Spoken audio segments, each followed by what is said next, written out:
பைரவ கோலத்தில் கைலாயத்தில் இருந்து பெருமான் செங்காட்டங்குடிக்கு இறங்கி வந்தாராம். எப்படி வந்தாருங்கிறத 10 பாட்டில் சொல்றார். ஜடாமுடியை நல்லா தூக்கி இறுக்கி கட்டினாரா தலைக்கு மேல, கண்ணங்கரேல்னு இருக்கிற ஜடாமுடி. அந்த பிறையை எடுத்து திருநீர் போல குழைத்து அப்படி பிறை போல வச்சுக்கிட்டாராம். கண்ணுக்கு மை போட்டாராம்.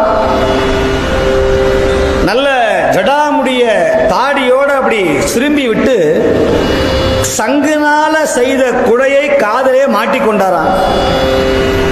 பழைய யானை தோல், பழைய கோற்று, கருப்பு கோற்று, கஜமுகாசுரனுடைய அந்த பழைய யானை தோல்ல போட்டுக்கிட்டு சூலாயத்தை தோல்ல அணிஞ்சு அந்த சூலாயம் மேல கையை அப்படி தொங்க போட்டு மார்புல கயிறுனால செய்யப்பட்ட பூணூலை அணிஞ்சு மண்டை